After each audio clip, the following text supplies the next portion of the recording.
I am personally not afraid of whoever, whatever you are. Why don't you do something to try to scare me? Like slam a door. So he's saying he'll get you later. Is that a promise? He just went quiet. All haunted places have a story to tell. It can be tragic, it can be scary, and it can be very dangerous. This is Colin Browen, and these are the Paranormal Files.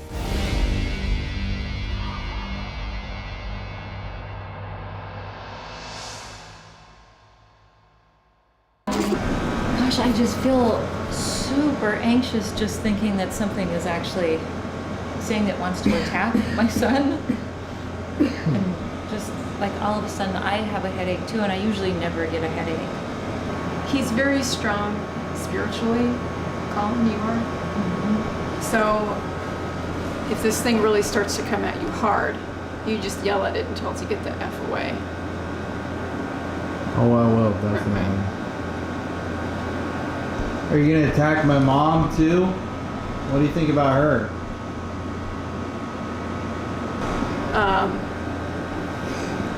He showed me attacking her off-site, so that's problematic. Normally the things here don't leave this house, so that could just be a threat. I see that as just a threat. Oh, I feel weird. It's such a beautiful house too. I know. It's weird that there's this kind of maze of. It just looks. Darkness. Yeah. Well, when you hear the history, it'll make more sense. But I do feel the most energy out of the whole home here. Yes. For sure. Yes. Basements are always like that. I know, it's always a basement. For some reason. I'm like really chills right now. Mm-hmm. Chills. I feel it. Do you feel that? I wonder if this would even show it. All my hair is suddenly on end. It's just like, I just felt a wave of just, it's like I'm hot, then I'm cold. Yeah. All up and down. Can you do something for us? Or are you just gonna hide in the shadows? Why don't you just walk into this room? If you can hear my voice, obviously you can. So we're getting joined by more. These are human though. You know what's really freaky about you just saying that? I blinked my eyes and I just saw I saw 4. Yeah. 1, 2, 3, 4. I blinked and there's like a shadow just standing here. Yeah. Oh my god. Yeah. That's exactly what I feel. That was very strange that you said that right when I blinked. Yeah. And it's like all black. All I see is a black shadow. So they just came in and like right at the same time you saw that. Are you guys more friendly? Friendly is not the word I would use. Not as dangerous.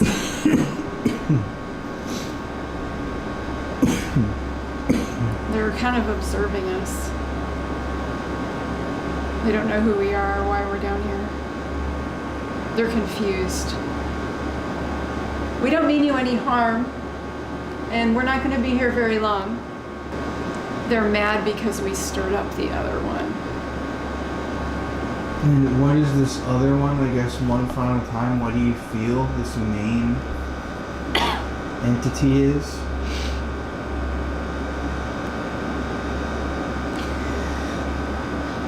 I mean, what I get from him is that he's non-human.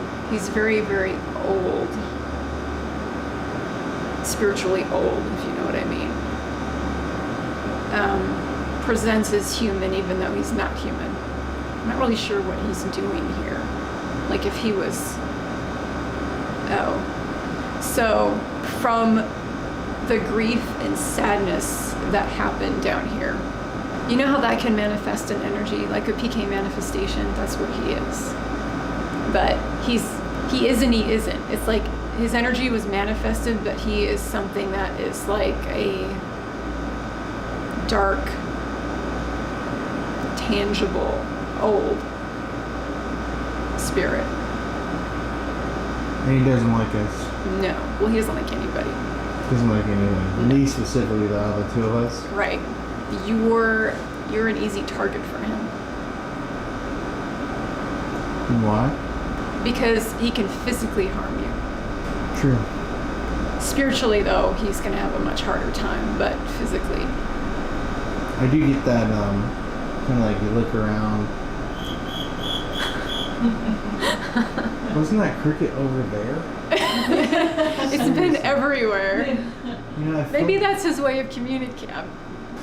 If anyone wants to speak to us, can you make the cricket chirp?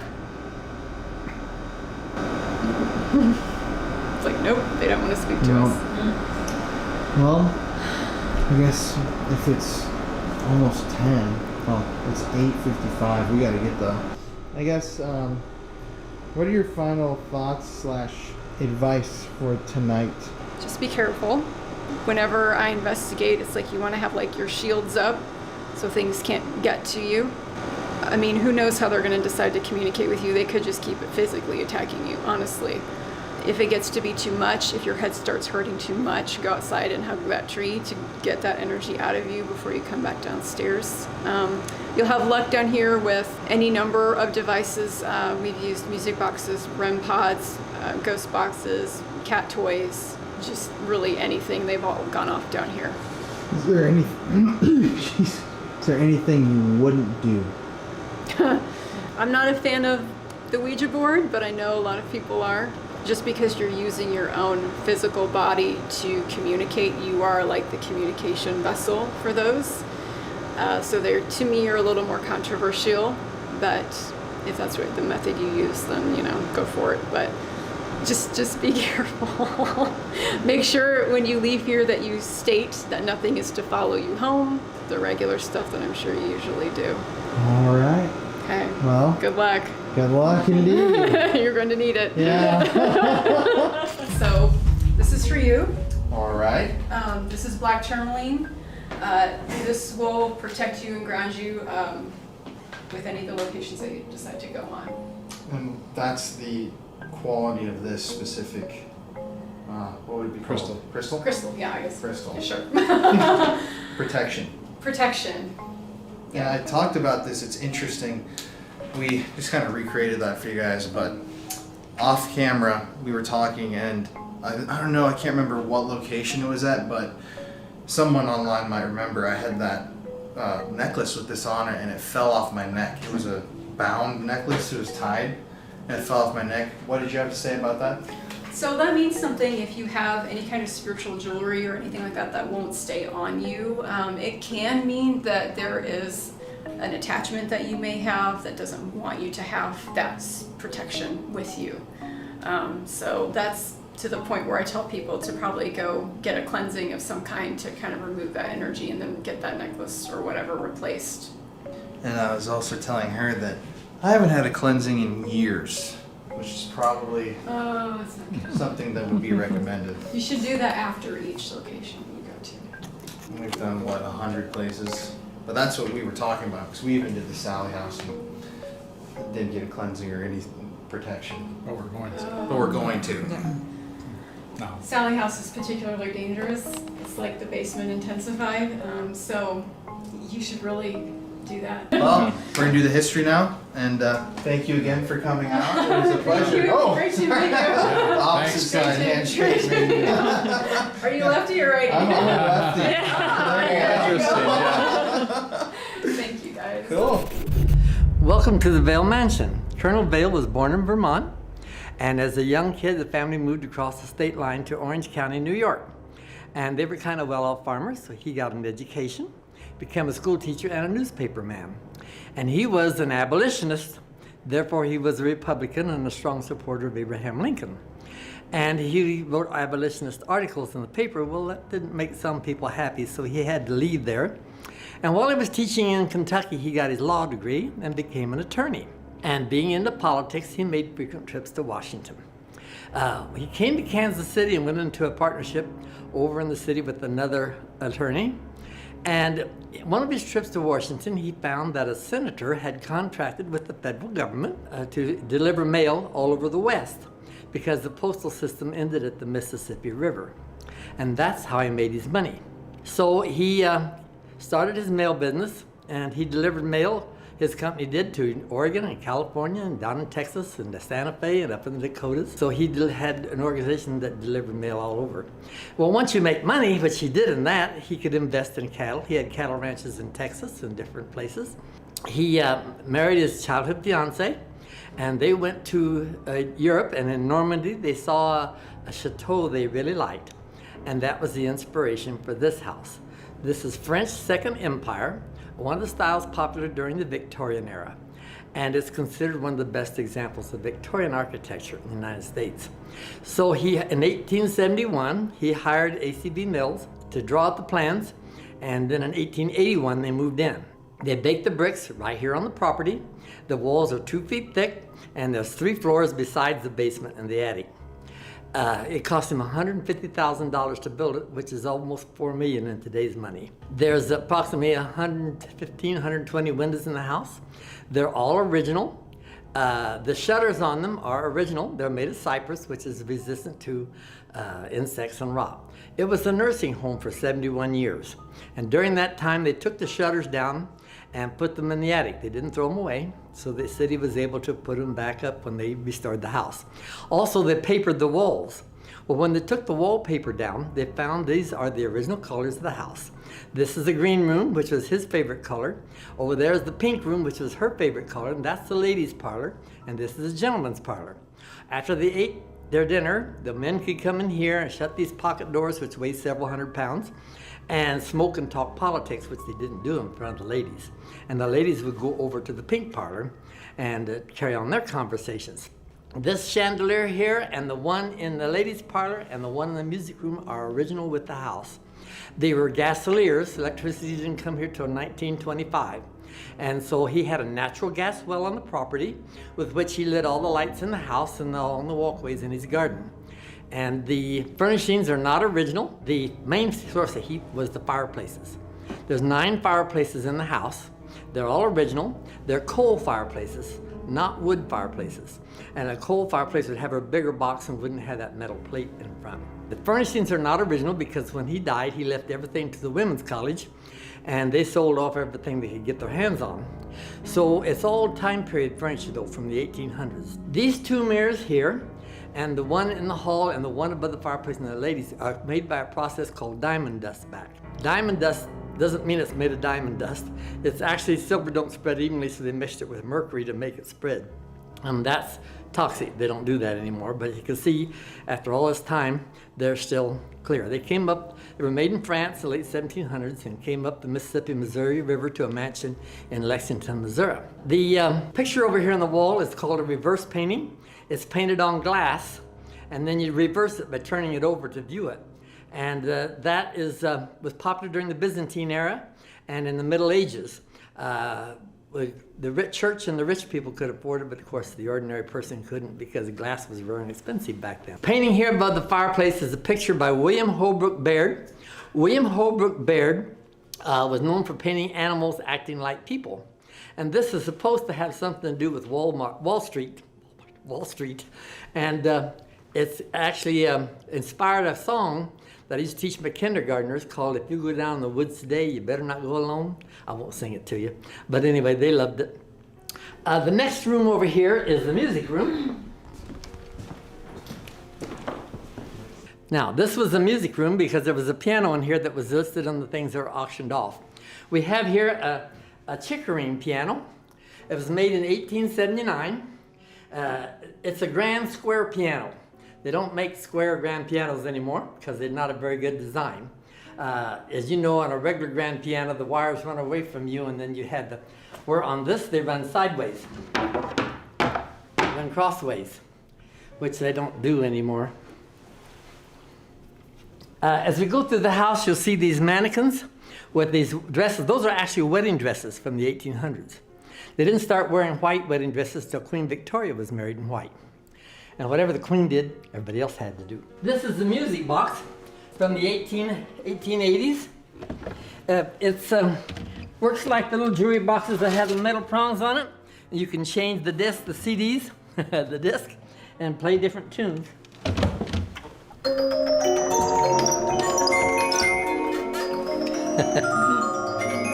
Wow.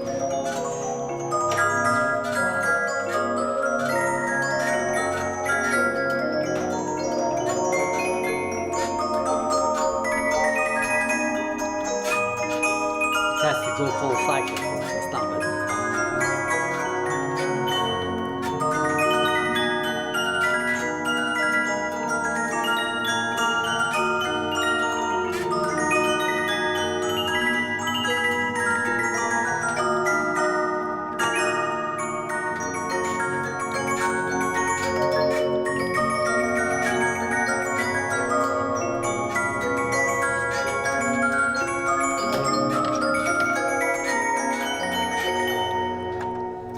Wow, that is really cool. We don't know who this girl is. She's, it's a painting. Back then wasn't any roads and it was hard to get around, so the artists would paint backgrounds and bodies.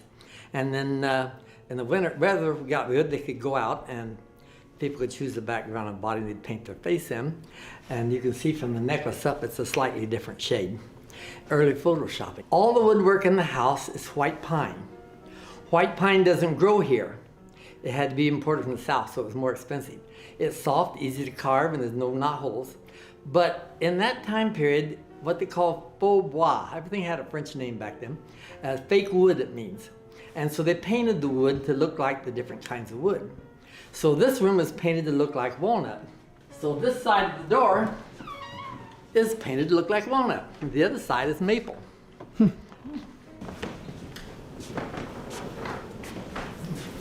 This is the dining room. The artist he brought over from Germany and Italy painted the ceilings, all these pictures on the ceilings, but a lot of the rooms, the paintings have been lost. A few of them we still have. This room, we still have the painting. Over here you see a greenhouse, because he had a greenhouse on the property, so he could have fresh flowers and vegetables year-round.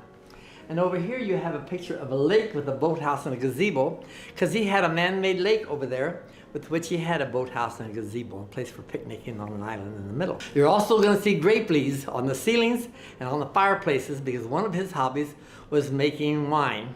He had a 47-acre vineyard over behind where the Truman Library is now. He had a wine cellar that would hold 30,000 gallons of wine. When he died, there was 10,000 in it.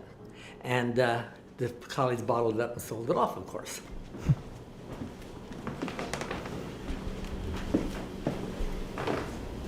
All right, this is the room back here. Okay, this room was not really a room in the time of the Vales. The nursing home built in the floor here so they could have a lounge for their employees, and they built that up there so they could have storage up above. But in the time of the Vale, there was a water tower stood here. Couldn't have an ugly water tower next to the house, no. So he built the house around it so you couldn't see it. Well, he had a a windmill that pumped the water from the spring up to the tank, which is up the level of the 3rd floor. And by doing that, they had flush toilets, hot and cold running water, and copper bathtubs on the 2nd floor in 1881. Not many people had indoor plumbing in 1881. I always have to say I didn't live with it till I went to college.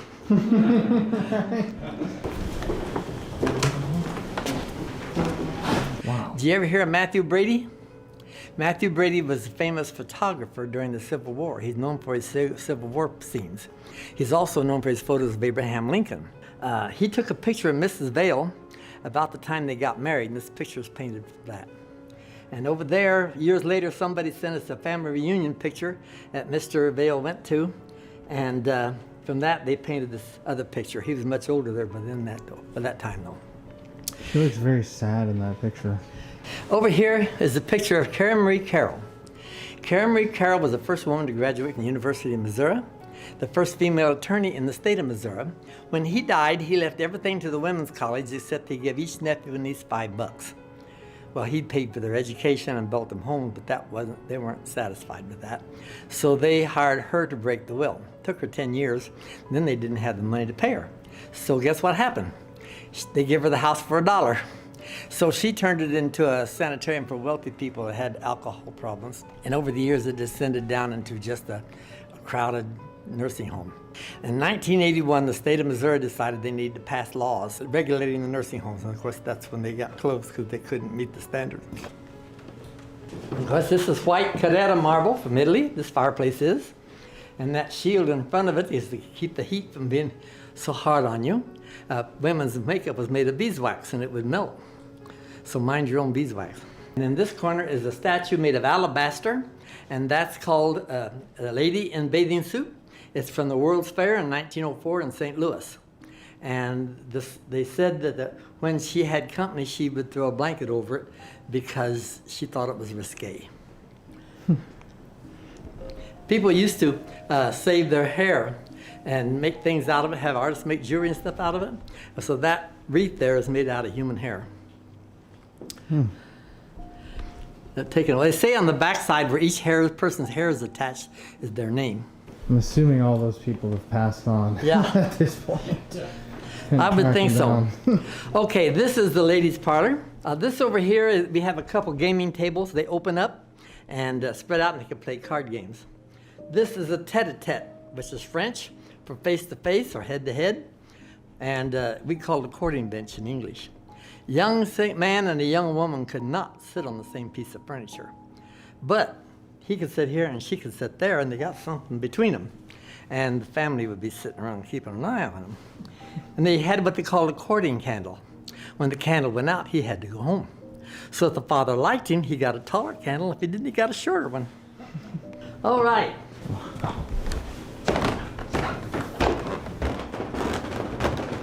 All right. You've already been to the third floor. Mm-hmm. The third floor, as you know, was never finished. 18 months after they moved in here, she died. And he stopped all work on the house. He was going to have a ballroom on one side and a billiard room on the other side, but it never happened because she died. And of course, during the nursing home years, they locked up the mentally ill on that side. This side, they had the severely handicapped. And once they were up there until they died. They didn't try to get them up and down the stairs.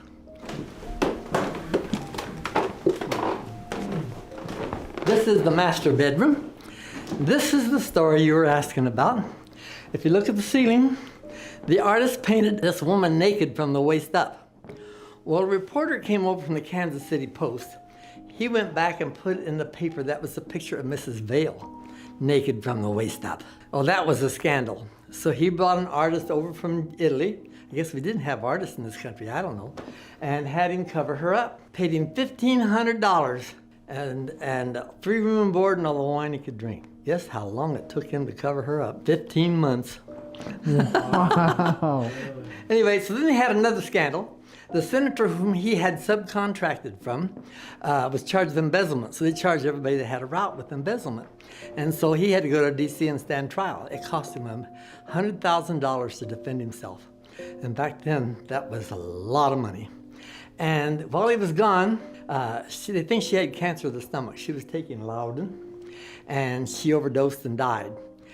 Sneaky suspicion it was because he came home, he tore up all her letters and everything, so nobody knows for sure. But anyway, he went back and was exonerated and came back, and he lived another 9 years, never remarried. We have a hair receptacle. They can save their hair for when the artists come around and maybe jewelry and stuff. The next room we're going into, he calls it Nature's Bower. On the ceiling, you'll see there's the constellation, Orion, and a Big Dipper, and the stars on the ceiling, and a green carpet. But there's something else special about that room. The Greeks put gargoyles on their building, but the Victorian era, they painted grotesque into their faux bois, their fake wood. And so there's all kinds of animal and people faces all over the woodwork. You can see on the door here. Oh, wow, that's interesting. You get your light real close, you can see up here a guy with a long nose. Huh. And there's faces there and there, and there's a head. Down here, there's a face. Faces in the wood. Uh-huh. And up over here, there's, I don't know if you can see it or not, there's a dog. See the dog up there? Oh, yeah. Oh, yeah. Right. There's a dog and there's a horse. There's hundreds of faces of animals horse and people right there. all over. Something you just never notice. Yeah, there's all over the woodwork. So she died in this room? So did he. He did too? They both died. And what's room here? And the master bedroom. So how did he eventually die? Old age. Heart attack or something, I don't remember. Really? There was something like a stroke, maybe, I think it was a stroke. Over here, we have a board found in the attic. Evidently, it's some crating.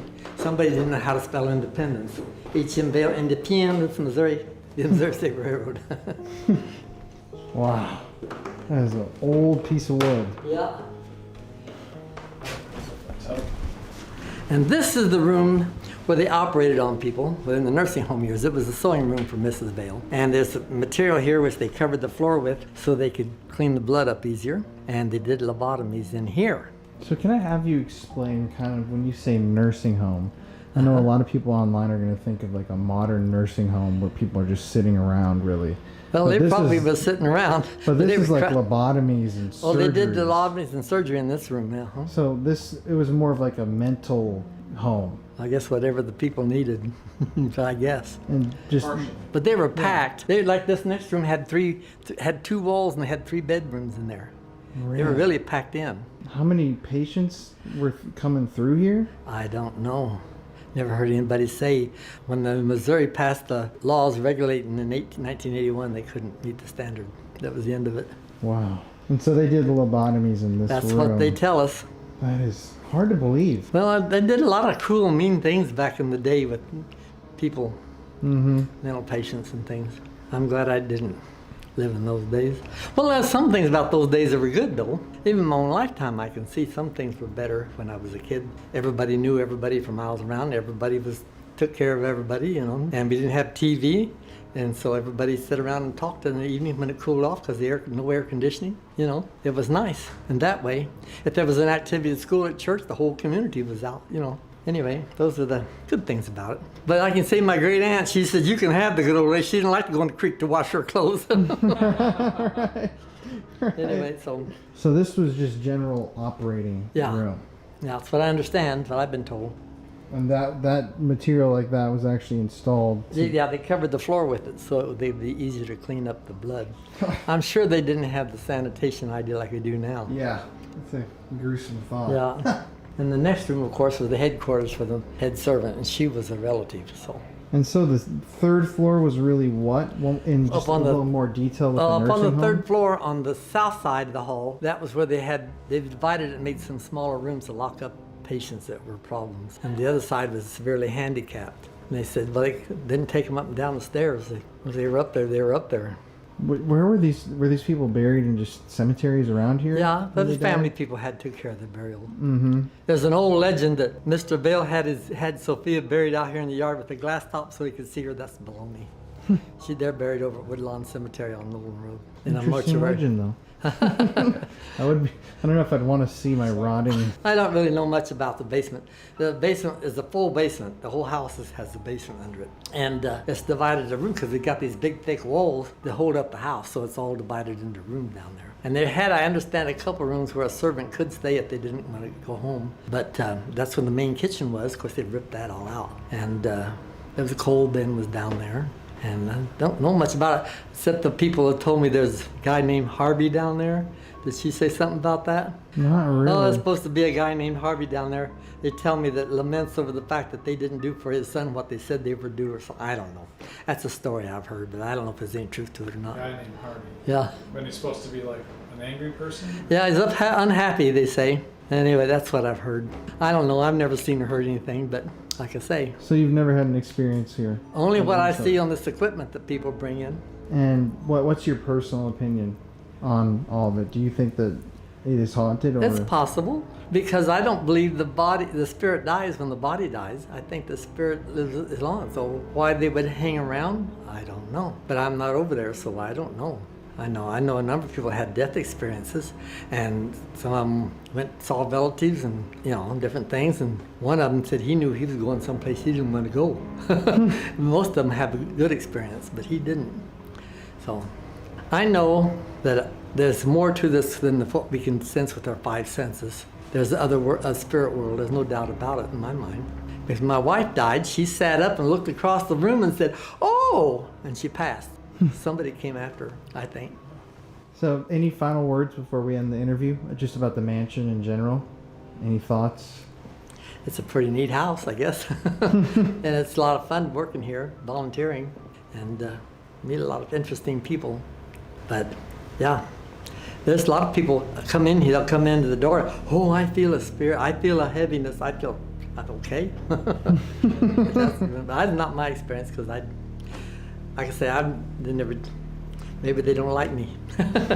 Although I lived out in Idaho, I lived in a house that sometimes give me at night I'd wake up and I'd have felt an awful evil presence. Now maybe it's just in my head, you know.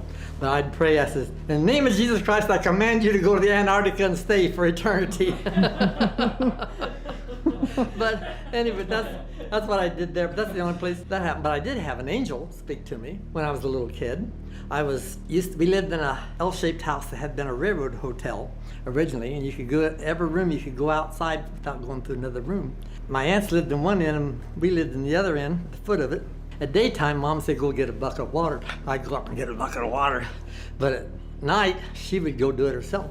And my siblings were so much older than I were, they were gone. And my dad wasn't always around, most of the time he wasn't.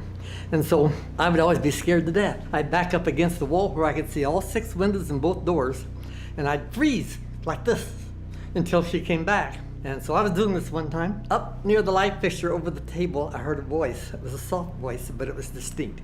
It said, art thou there? Art thou there? Fear not. Fear not. And from the top of my head, there was this warmth and peace and love, that's the best way I can describe it. Came down and worked my way through my body, relaxed through my muscles as it went. And so when Mom came in, I said, what does art thou there mean? She says, are you here? I said, what's fear not? She says, don't be scared. And then I told her, an angel spoke to me, you know.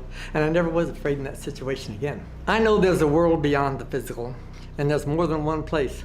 Well, maybe we'll find some evidence of that here Yeah. tonight. And you, like he said, you never introduced yourself at the beginning of the video. Or didn't I? No. I'm Crazy Charlie. I'm Charles Beck. Born right here in Independence. Grew up in eastern Jackson County. Here you are at the Vale Mansion. Here I am at the Vale Mansion. Okay, everybody. So we're here outside of the Vale Mansion. We finished our interviews. We're about to start investigating. You can see it's windy because it's a rainstorm rolling and a thunderstorm. Very creepy night at this haunted mansion. But I really do want to point out, it does seem like here they're trying to downplay a little bit some of the more, oh, there's huge lightning. Some of the more tragic or sad things. Oh, that's sick. I mean, to me, part of the allure of the Vale Mansion is this tragic story of the Vales themselves. Mr. Vale was suspected of committing all these crimes, and that really ruined the Vale name here in Independence. And he really didn't point it out as much as I would have liked him to, but Mrs. Vale, she actually was diagnosed with that cancer when Mr. Vale was out of town at his own trial, and that's when she overdosed. People don't know if it was her taking her own life or an accident. The suspicion is that she took her own life from the guilt, the shame.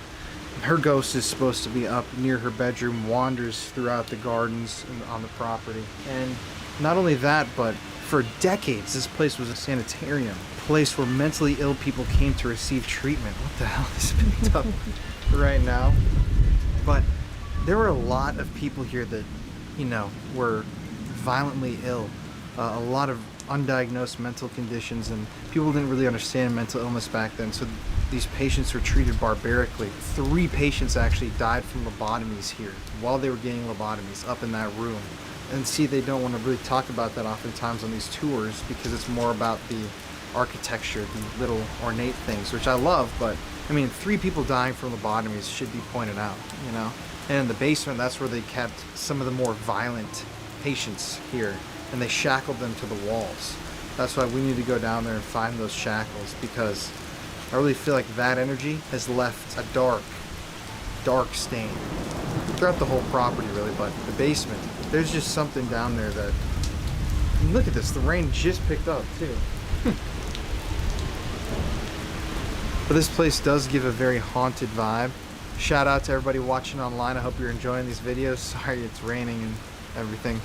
If you want to see more bonus content, join the Patreon. The link is in the description of the video. It's in the comment section. We're posting stuff on there all the time. You guys can sign up and talk to me.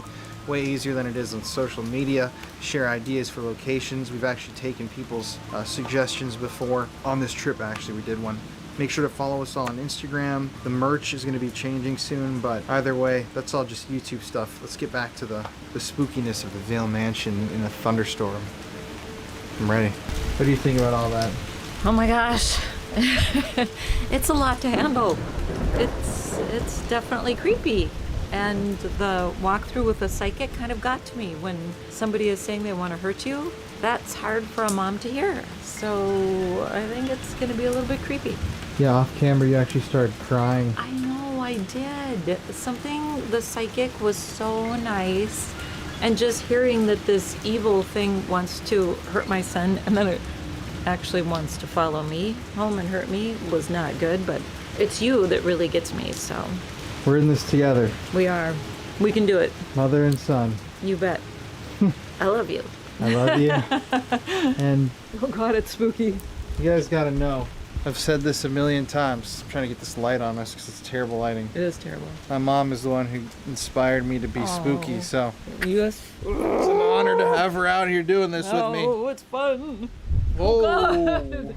This is like our type of night, a rainy, Oh, haunted God. mansion. If only we had some coffee, it would be really us. And it's cold out. Yeah, and it's in the middle of summer. Look like the Cowardly Lion almost.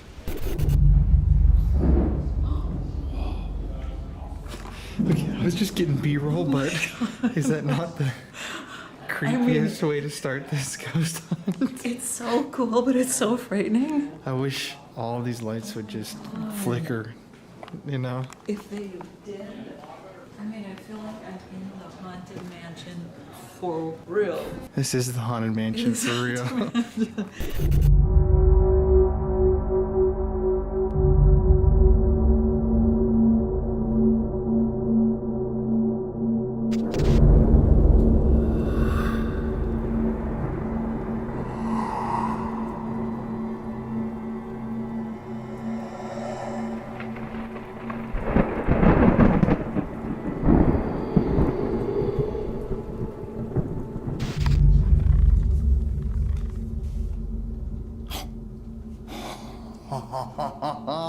Okay, everybody, so you don't really come across opportunities like this very often. Mary, if you show the window behind us, these are old Victorian shutters. Oh, Jesus.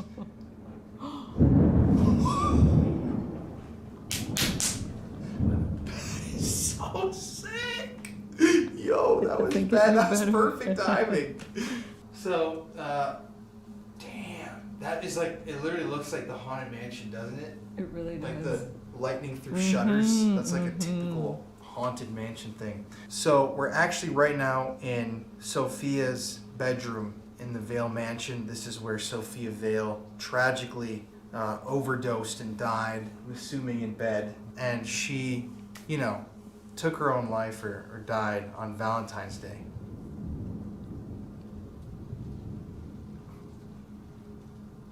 You know, I'm a horror movie nerd and a goth kid, a goth nerd. So to be in this old Victorian mansion during a thunderstorm with loud thunder and lightning in the room where this ghost supposedly died, the person who the ghost is a dream come true. Same for my mom. Jeff, not so much really. He's not as goth as my mom and I. I guess not. Well, I mean, you know, mom and I are just nerds. Sure. We are gonna start tonight out. We've got these fake candles. You obviously can't have real flames, but we're doing somewhat of a Victorian era seance. Actually, I want to grab the, does someone have the voice recorder over there? We're not going to review this live because we don't have an extreme amount of time here at the Vale Mansion. We're going to start up here, do this little seance, move on to the other parts of this floor, up to the third floor, and then I'm going to go spend some time alone in the basement to end the night because the psychic said that whatever was down there wanted to come at me. So I'm going to go face to face with it, whatever it is. At the thunder's strike, let me hit this.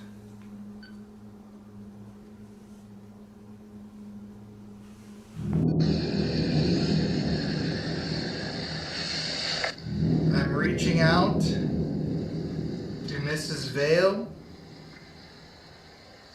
if you're here, we invite you to come in to this circle, use our energy, and come speak with us tonight. We want to hear your voice.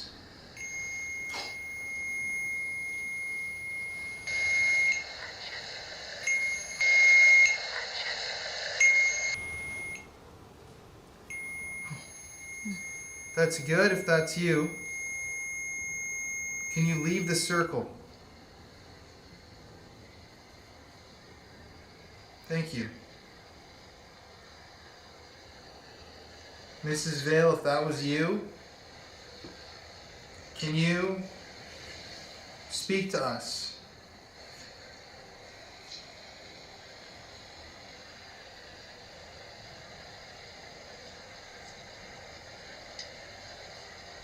Why did you take your own life?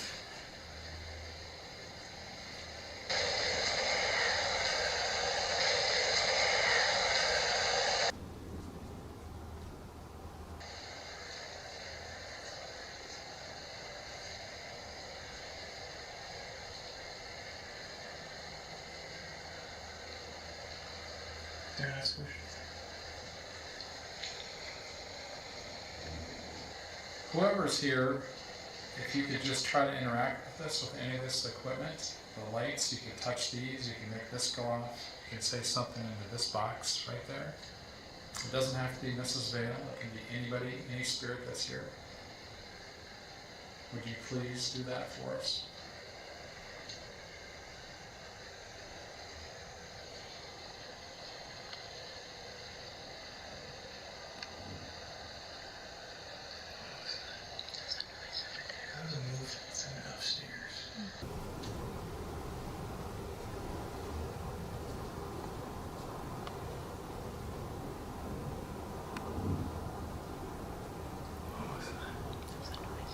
That was a move coming upstairs.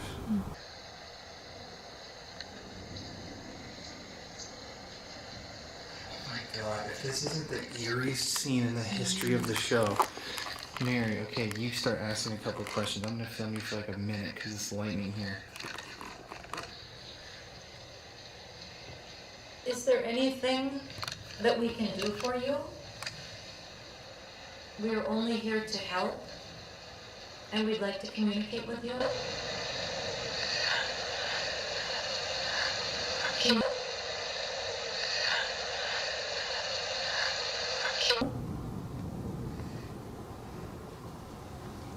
Can you please make some sort of noise or try to communicate?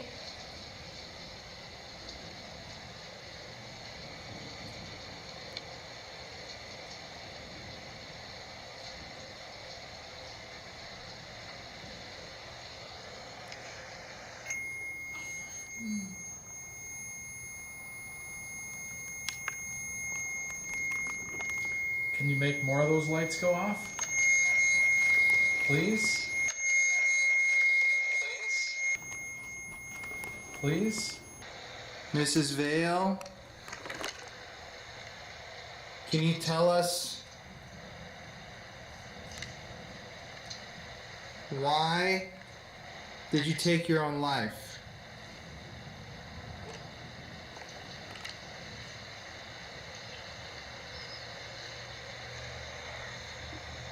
Did you feel like that was your only choice?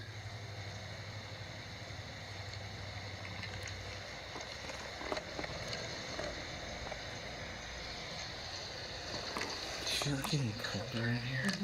I honestly feel like it's getting colder. Is there somebody with us from another realm?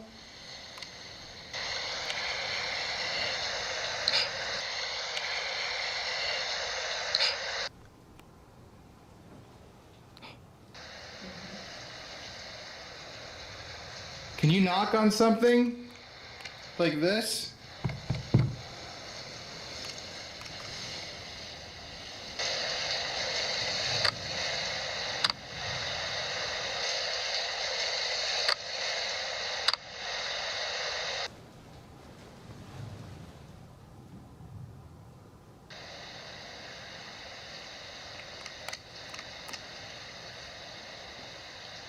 Were you a patient here?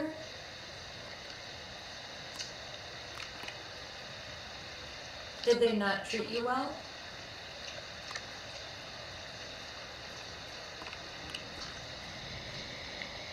Did you die from a lobotomy?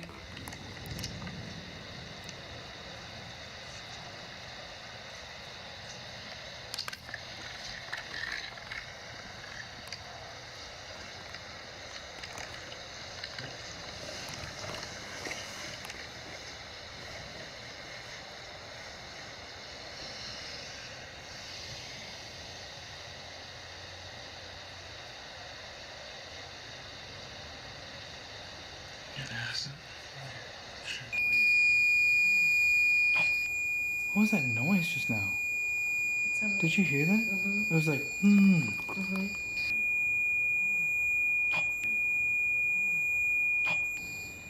Right when this thing went off. Was that you using your voice to communicate with us?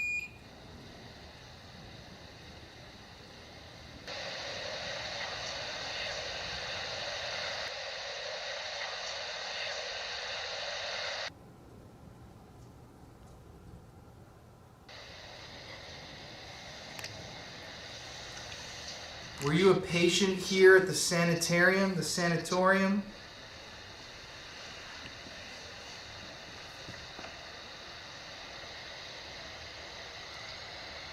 Sophia Vale, if that's you, can you answer one question for me? Is there something evil, bad, in the basement of your home?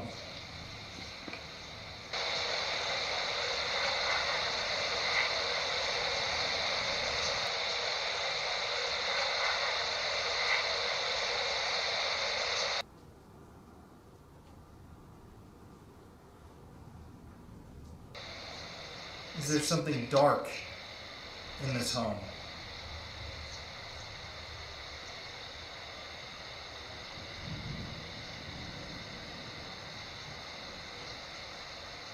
Should we be afraid of anybody that's in this home?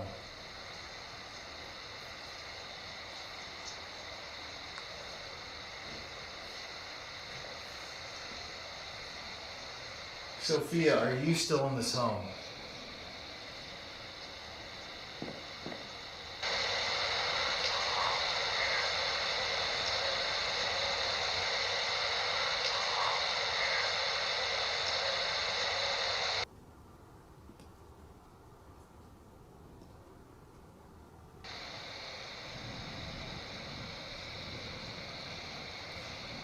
Sophia, I'm going to ask you one more time.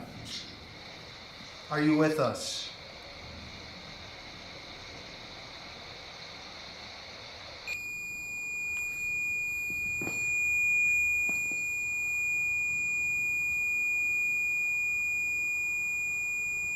Can you show us more than that?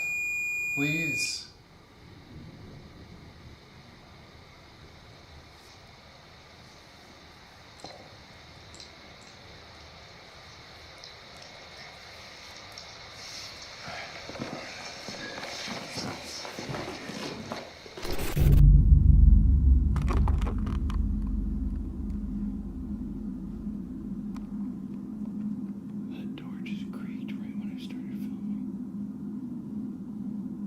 Can you open that door?